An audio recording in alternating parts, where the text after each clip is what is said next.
Magandang araw mga kapatid. Ang Bible verse natin ngayon ay makikita sa Book of Matthew chapter 6 verse 33. Seek first the kingdom of God and His righteousness, and all these things shall be added unto you. Unahin natin ang kaharian ng Panginoon at ang kanyang katuwiran, at lahat ng bagay ay idadagdag niya sa iyo. Ibibigay niya. Basta unahin natin ang kaharian ng Panginoon, ang presensya ng Panginoon. Paggising pa lang natin sa umaga, manalangin na tayo. Ipag-pray natin ang gagawin natin sa buong araw. Makikita natin kung paano kikilos ang Panginoon. Maging maayos ang buong hapon mo, maging maayos ang lahat ng iyong gagawin. Dahil inuna mo ang Diyos.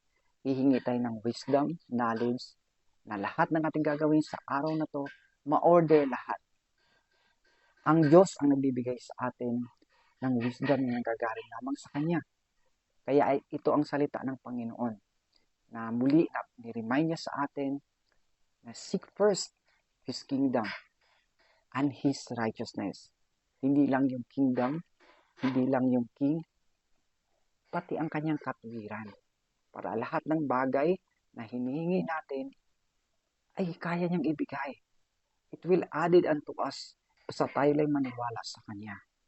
Kaya ang lahat ng gagawin natin sa buong araw ay idulog natin sa ating Panginoon. Saan man tayo pupunta, ano man yung gagawin natin, kung may trabaho man tayo, ipag-pray natin sa Diyos. Kung mayroon tayong pupuntahan ng mga lugar, o sasakay tayo ng mga sasakyan, o magdadrive tayo, ipanalangin natin sa ating Panginoon. Para lahat ng ating pupuntahan, lahat ng ating plano at gustong gawin ay maging maayos ang lahat. Ang Diyos ang magkocontrol sa lahat. Ang isip natin, dulog natin sa ating Panginoon, naturuan niya tayo ng tamang direksyon. Ang salita ng Panginoon ay totoo. Kaya pag inuna natin siya, binibigyan natin ng oras, tayo nanalangin sa Kanya ng totohanan, lahat ng bagay, lahat ng mga desisyon, lahat ng mga desire sa ating puso ay ibibigay niya. Kaya ako sa kapatid, huwag mong kalimutan laging manalangin. Lalong-lalo na pagising mo sa umaga, unahin mo agad ang salita ng Panginoon.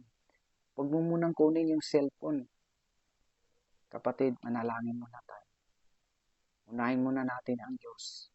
Unahin muna natin ang Kanyang katuwiran para tayo pagpapalain sa buong araw na ibinigay niya. Magpasalamat po tayo sa Diyos unang-una dahil tayo pa ay nagising, tayo pa ay binigyan ng kalakasan, tayo pa ay may magandang kalusugan.